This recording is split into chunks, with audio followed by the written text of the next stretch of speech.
일단 오늘은 뜨거운 날씨만큼이나 주식시장도 뜨거웠습니다. 오늘 강세를 보일 거라는 것은 이제 주말에 우리가 예측할 수 있었죠.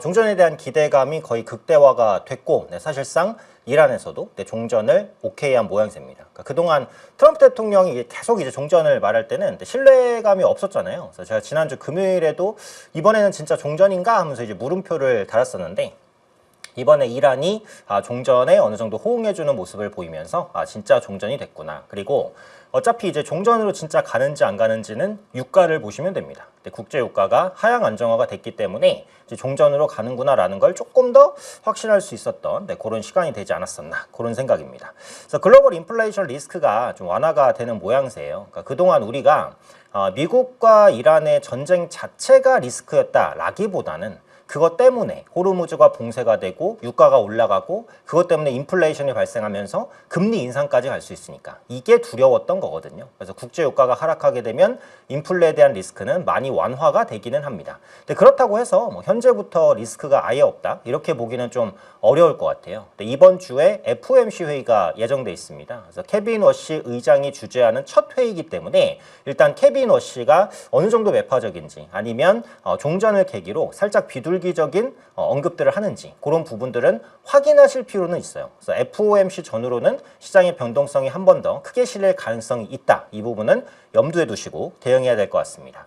그래서 유럽 4개국이 그 호르무즈의 기뢰 제거 지원을 약속을 했습니다. 그러니까 유럽 입장에서도 이 호르무즈가 풀리기를 간절히 기대하고 있었잖아요. 그래서 종전이 됐는데 지금 기뢰 때문에 배가 자유롭게 다닐 수가 없잖아요. 그래서 그런 부분들을 우리가 적극적으로 제거에 지원해 주겠다. 그리고 우리도 그 호르무즈로 나가서 이제 기뢰를 제거할 가능성도 있기는 하거든요. 꾸준하게 이슈는 나오고 있고요. 다만 이제 그 미국과 이란이 최종 합의 60일 후속 협상에 돌입하기는 합니다. 그러니까 일단은 좀 급하잖아요. 트럼프 대통령도 생일도 왔고 또 월드컵도 진행되고 중간선거도 남았고 그래서 모든 것들을 다 합의할 수는 없었어요. 근데 일단 호르무즈를 푸는 게 제일 급했죠. 그러니까 물가에 직접적인 영향을 끼치는 게 호르무즈였으니까. 그래서 일단은 호르무즈부터 풀고 앞으로 세부적인 협상을 하자. 여기서 말하는 세부 협상이라는 것은 호르무즈 통행료를 이란이 뭐 받겠다 이러고 있잖아요. 그래서 그런 부분들, 그 다음에 더 중요한 거 이제 우라늄 농축, 요거를 어떻게 할 것이냐. 이란 내에서 폐기할 수 있을 것이냐, 가져갈 것이냐, 그걸 어떻게 감시할 것이냐, 이런 부분들인데 쉽지는 않아 보입니다. 그래서 이런 부분들이 다시 한번 리스크로 반영될 수도 있어요. 다만 호르무즈를 재봉쇄하는 쪽만 아니라면 시장에 아주 큰 영향을 끼치지는 않을 것 같아요. 그래서 이제 변동성 정도는 남아있다. 이렇게 보실 수 있겠고요. 외국인 투자자가 코스피에서 2거래일 연속 순매수를 했습니다. 6월 달 들어서 2거래일 코스피 시장 연속 순매수는 이례적이라고도 볼 수 있겠죠. 외국인의 매도가 너무 강했으니까. 근데 또 코스닥 시장에서는 많이 팔았어요. 그래서 외국인 수급이 앞으로 돌아올 수 있을지를 확신하기 좀 어렵습니다. 이번 주까지는 흐름을 좀 봐야 될 것 같아요. 그래서 내일과 모레 시장에서 외국인의 수급이 유입 쪽으로 들어오는지는 좀 더 확인이 필요해 보이고 스페이스X 상장이 완료가 됐습니다. 그러니까 이것 때문에 우리가 굉장히 좀 두려워했었는데 이번 스페이스X 상장이 완료됐으니까 그걸 이제 공모받으려고 들어갔던 자금이 다시 빠져나오잖아요. 요게 거의 뭐 200조에서 300조 정도 된다라고 합니다. 그럼 이 엄청난 유동성이 어디로든 또 들어가겠죠. 그래서 국내 증시로 일부 들어오게 된다면 시장을 일정 부분 또 견인할 수도 있다라고 보니까 스페이스X 불확실성은 일단 넘겼다. 일단 분위기는 괜찮게 가고 있다라는 거고요. 오늘 특징 섹터 굉장히 많았는데 대표적으로 6개로 분류해봤습니다. 항공주. 이 시간을 통해서 항공주 한두 번 정도 상담 드린 것 같아요. 유가 하락, 환율 하락의 최대 수혜주가 항공주죠. 그동안 최대 피해주가 항공주였으니까 결국 종전에 따른 최대 수혜도 항공주입니다. 그래서 대한항공, 아시아나항공, 제주항공, 진에어 이런 종목군들 올라갔는데 이게 LCC, 그러니까 저가항공사 같은 경우에는 수익성이 빠르게 개선되지 못할 수도 있어요.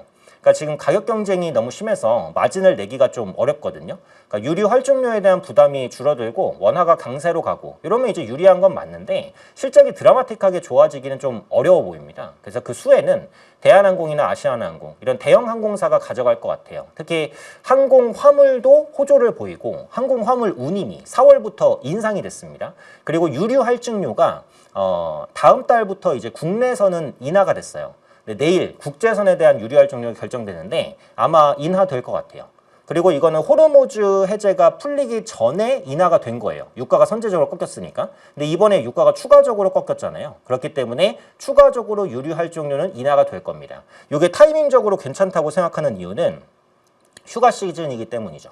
조금 있으면 이제 여름 휴가 가시는 분들 많잖아요. 뭐 7월달, 8월달 그거에 맞춰서 유가가 하향 안정화가 되니까 일단 해외여행을 가기에 좋은 여건들, 그 다음에 항공 화물 가격도 인상되면서 항공주는 생각보다 실적이 빠르게 좋아질 수 있습니다. 그리고 한두 번 말씀드렸던 12월 통합 대한항공의 출범, 메가 캐리어죠. 그래서 그때부터는 협상력도 높아지고 항공 화물 부분에서 글로벌적인 영향력도 이전보다는 많이 커질 것 같아요. 그래서 이런 부분들이 항공주를 주목하게 만드는 요인이다라는 거죠. 개별주 중에서는 탈모 치료 관련주, TS 트릴리온, 현대약품, JW 신약. 요게 이제 지금만 나온 얘기는 아니죠. 예전부터 꾸준히 나오다가 오늘 훨씬 더 가시화가 됐습니다. 건보에 이제 탈모약을 넣겠다라는 거죠. 실제로 이제 탈모약이 좀 비싸요. 그러니까 한 달치를 받으면 한 6만 원, 7만 원 정도. 그러니까 복제약으로 하면 조금 더 싸고, 프로페시아 같은 이제 오리지널 쓰면 좀 더 비싼데, 탈모는 거의 뭐 생존에 직결된다라고 하면서 탈모 부분에 좀 건보를 좀 넣겠다라고 하면서 관련주가 급등을 했고요. 어차피 테마성이기 때문에 투자로 보기는 좀 어렵습니다. 근데 오늘 상한가 간 종목들이 많기 때문에 아마 내일 추가적인 상승이 있을 것 같고요. 자동차주가 강했습니다. HL만도, 현대위아, 현대차, 기아. 제가 자동차는 항상 말씀드리지만 고점을 뚫고 새로운 역사를 장기적으로 쓰지 않을까 이렇게 기대한다고 말씀을 드렸잖아요. 그래서 반도체 다음에는 로봇으로 넘어가는데 그 로봇의 중심에는 자동차가 있다라고 봅니다. 일단은 현대차 그룹이 그 전체적인 로봇을 선도할 것이다 라는 의견은 변함은 없기 때문에 자동차주는 눌릴 때마다 좀 꾸준하게 보셔야 될 것 같아요. 여전히 기아는 싸긴 쌉니다. 자, 그리고 조선, HD 현대중공업, 하나오션, 삼성중공업입니다. 오늘 조선주가 진짜 오랜만에 올라왔어요. 그러니까 제가 조선주를 말씀드릴 때마다 항상 언급드리는 게 싸다. 그리고 싸다라는 게 아니고, 그러니까 성장성은 좋다. 네, 성장성이 좋다. 싸다가 아니고요. 그래서 그 수주, 특수선 수주는 우리 조선사가 거의 다 싹쓸이를 하다시피 하고, 앞으로도 마찬가지고, 노후 선박에 대한 교체 수요도 있을 것이고, 한국형 이지스함에 대한 수혜, 그 다음에 마스가 프로젝트, 플로팅 데이터 센터, 너무 많은 요소들이 다 복합적으로 있는데도 불구하고 너무 무거웠었는데 오늘 그래도 의미 있는 상승을 보였어요. 근데 아직은 전고점 돌파를 하지는 못했습니다. 매물 구간으로 좀 진입하고 있기 때문에 전 조선주가 여기부터 또 계속 간다기보다는 또 상단에 대한 매물 압력을 받지 않을까 이렇게 생각을 하거든요. 그래서 저는 조선주는 무조건 바이앤홀딩 전략은 좋지 않다라고 생각해요. 그러니까 기술적으로 뭔가 매물에 대한 부담이 있을 때 물량을 조금 줄이셨다가 조금 이제 하락할 때 조금 물량을 늘리셨다가 이런 식으로 하시는 게 좋을 것 같아요. 조선주를 투자하시는 분들은 무조건 바이앤홀딩 요거보다는 분할 매도, 분할 매수 이런 것들을 조금씩 반복적으로 하시면 좀 더 수익 제고에 좋지 않을까 이런 생각은 있습니다. 자, 그리고 MLCC는 항상 세네요. 그죠? 이제 삼성전기, 하마 콘덴서, 그리고 아바텍 이런 종목들입니다. 말할 필요도 없죠. 적층 세라믹 콘덴서. 삼성전기는 실리콘 캐패시터 모멘텀까지 같이 받아나가면서 좀 강세를 보이고, 하나 추가로 말씀드리면 삼성전기는 MLCC를 직접 생산하잖아요. 근데 이제 실리콘 캐패시터는 반도체 기술입니다. 그래서 반도체 웨이퍼에다가 직접 새기는 기술이거든요. 그러니까 MLCC랑은 개념 자체가 좀 달라요. 그러니까 실리콘 캐패시터 하니까 적층 세라믹 캐패시터랑 캐패시터가 똑같아서 비슷한 건가? 라고 하실 수도 있지만 다르다. 그렇다면 결국은 파운드리 공정에서 해야 됩니다. 그걸 뭐 TSMC에서 하든 삼성전자에서 하든 DB하이텍에서 하든 파운드리 공정에서 해야 되는 게 실리콘 캐패시터예요. 그래서 요것과 엮이는 종목들이 좀 움직임이 나올 수 있겠죠. 그리고 최근 나오는 이슈를 보니까 삼성전기의 실리콘 캐패시터의 후공정에 네페스가 들어간다는 소식도 있었어요. 그래서 네페스가 오늘 네페스 아크와 함께 동반 강세를 보였는데 이렇게 삼성전기의 실리콘 캐패시터에서 파생되는 종목군들이 앞으로 꾸준히 나오지 않을까. 이 부분도 공부해 보시면 좋을 것 같고요. 건설주도 강했습니다. 삼성물산 오늘 거의 대장격으로 움직였고 DLENC 그다음에 대우건설. 저는 건설주에 대해서 아주 긍정적인 시각을 유지하진 않았어요. 살짝 이제 보수적으로 봤는데 오늘을 기점으로 이제 긍정 쪽으로 좀 바꿔야 되지 않을까 싶어요. 일단 여러 가지 모멘텀, 뭐 재건에 대한 기대감도 있을 수 있고, 그 다음에 원전, 이따가 제가 표로 보여드리겠지만 원전 모멘텀 다시 살아날 수 있고요. 그리고 국내 재건축 재개발, 압구정 재개발, 여의도 재개발 이런 부분들이 수주로 계속 연결될 것 같아요. 그리고 이런 기대감들은 대부분 대형 건설사가 다 쓸어갈 것 같습니다. 그래서 대형 건설주 중심으로 한번 보시면 되겠고, 근데 삼성물산 같은 종목은 기술적으로 좀 부담이 되고 현대건설도 변동성이 너무 크잖아요. 대우건설은 많이 밀렸다가 완만하게 좀 반등을 시도하는 것 같아요. 그래서 기술적인 부분에서는 대우건설이 조금 더 부담이 없는 그런 위치가 아닐까 이런 생각은 듭니다. 자, 국내의 주요 이슈 한번 보겠습니다. 모건 스탠리가 이런 말을 했어요. 전력 부족이 AI 핵심 병목이다. 모건 스탠리는 원래 AI 관련된 코멘트들을 자주 하는데 이번에 전력을 꼽았습니다. 그래서 제가 자주 말씀드렸을 거예요. 저는 이제 전력 테마 관련해서는 부정적인 의견을 드린 적이 없어요. 태양광, 풍력, SOFC, 원전 뭐 이런 것들. 그래서 그동안 이런 전력 테마 관련주가 좀 많이 약했었는데 일단 최근 저가 매수가 좀 들어옵니다. 그러니까 원전주는 지난주에 ETF 리밸런싱 때문에 막 급등하고 급락하고 이런 모습이었지만 어쨌든 바닥권에서 좀 들어 올려지는 오늘 두산에너빌리티도 추가적으로 좋은 흐름을 좀 보였고요. SK 이터닉스도 다시 한번 좀 힘내주는 모습 보였죠. 그래서 전력 생산 관련된 종목군들은 전체적으로는 긍정적으로 보고 있어요. 그래서 태양광이든 풍력이든 원전이든 SOFC든 포트에 전력 관련된 종목이 하나도 없다면 하나 정도는 좀 가져가실 수 있지 않을까 이런 생각입니다. 자, 그리고 2차 국민성장 펀드가 3분기 중 출시될 예정입니다. 나오자마자 완판됐잖아요. 그래서 이번에 2차 요것도 아마 나오자마자 다 팔릴 것 같기는 해요. 그러니까 정부가 20% 손실을 막아주고 분리과세에 대한 혜택이 있으니까 매력적이기는 합니다. 그래서 국민성장펀드가 생각보다 또 빠르게 2차가 나오는 거죠. 이렇게 되면 역시 코스닥 시장에서의 그 기대감. 그러니까 이 국민성장펀드가 뭐 무조건 코스닥 종목을 산다 이건 아니에요. 근데 코스닥 종목에 대한 신약개발 지원 아니면 저리 대출, 투자 이런 식으로 그러니까 간접적으로 도움을 줄 수 있는데 그건 역시도 코스닥 지수에 일정 부분 도움이 되는 건 맞습니다. 그래서 국민성장펀드는 코스닥과 어쨌든 연결해서 볼 수 있는 부분은 맞다라는 거고요. 오늘 이제 기사 중에 좀 재밌었던 게 있어서 갖고 왔는데 유비테크, 그러니까 중국의 로봇 기업이에요. 그러니까 중국의 유니트리 G1이 지금 대량 생산을 아주 활발하게 하고 있고요. 그 다음에 유비테크가 이제 2차 대량 생산 주자입니다. 아마 올해 내년까지 로봇을 엄청 만들어낼 건데 이번에 감성형 휴머노이드 유원이라는 걸 만들었어요. 이거 한번 검색해 보시면 좋아요. 유비테크의 유원, 그러니까 좋다는 게 아니고 재밌다라고 해야 될까요? 이 로봇이 한 4천만 원 정도에 판매가 될 것 같은데 보시면 남성과 여성을 굉장히 실사화를 했습니다. 아주 잘생긴 남성, 아주 예쁜 여성이에요. 남성은 키가 한 183 정도, 여성은 168 정도. 그러니까 굉장히 이제 선호하는 키로 만들어서 약간 이제 성인용 같기도 하고, 혹은 이제 감성형이라고 말은 붙였어요. 그러니까 대화를 하면서 그러니까 그 로봇이 걷고 앉고 서고 움직이고 요건 된대요. 근데 이제 가사나 이런 건 못 합니다. 그러니까 그 로봇의 용도 자체가 일하려고 쓴 게 아니라 사람의 이제 어떻게 보면 약간의 뭐 애완동물과 비슷한 그러니까 감정을 좀 추스러주는 그런 로봇이라고 해요. 그래서 이제 로봇 시장이 휴머노이드가 무조건 뭐 일하는 것도 중요하겠지만 그 외에 이제 사람에 대한 감정을 조금 이제 안정시키고 이런 쪽으로도 이제 접근을 하고 있구나. 요게 이제 재밌는 포인트예요. 그래서 일단 유비테크가 시작을 한 것 같은데 앞으로 다른 로봇 업체들이 요 시장에 좀 뛰어드는지. 왜냐면 이게 지금 예약 판매에서 엄청난 사전 예약을 기록했거든요. 예약금도 있는데도 불구하고. 그래서 앞으로 이런 시장들이 조금 더 커질지를 보시는 것도 로봇의 또 다른 포인트가 되지 않을까 이렇게 생각을 합니다. 자, 표 한번 볼게요. 유럽 주요국 원전 발전량 비중입니다. 자, 원전 정말 힘든 시기를 보내다가 최근에 조금 이제 올라가려는 그런 시도들을 하고 있는데요. 자, 주목하는 건 보면은 저머니, 독일과 이태리입니다. 독일과 이태리는 원전 발전량이 어때요? 없어요. 네, 0입니다. 0. 그래서 기존에 이제 원전을 아예 안 쓰기로 했었던 국가죠. 근데 이번에 독일이 원전을 재도입해야겠구나 이렇게 하고 있고 이탈리아는 얼마 전에 하원에서 원전 재도입이 통과가 됐습니다. 자, 지금 주요국의 주택용 전기요금 추이를 보시면 전기요금이 굉장히 들쑥날쑥하는 국가가 독일이랑 이탈리아예요. 왜?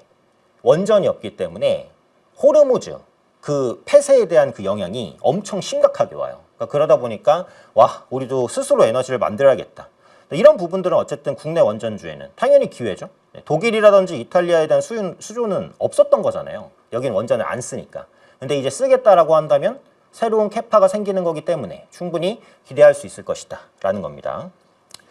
자, 이란 전쟁 이후에 환율이 많이 올라갔고, 그 다음에 국채 금리도 이제 많이 올라갔고, 그리고 이제 유가도 많이 올라갔는데, 지금 종전이 사실상 뭐 된 상태이기 때문에 원달러 환율도 안정될 거고, 국채 금리도 좀 떨어졌죠? 네, 안정이 될 것 같고, 그 다음에 유가도 하향 안정이 될 것 같아요. 그래서 인플레에 대한 리스크를 불러왔었던 이런 여러 요인들이 안정 쪽으로 갈 것이다.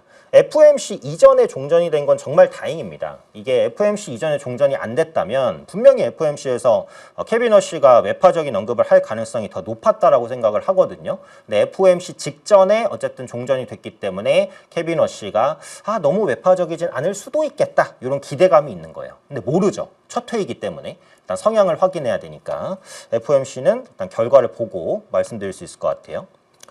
자, 스페이스X 상장 후에 주요 수급 이벤트 캘린더를 보시면 나스닥100 조기 편입. 그래서 이게 상장 후 초반은 올라갈 수 있습니다. 초반은 이제 올라갔죠.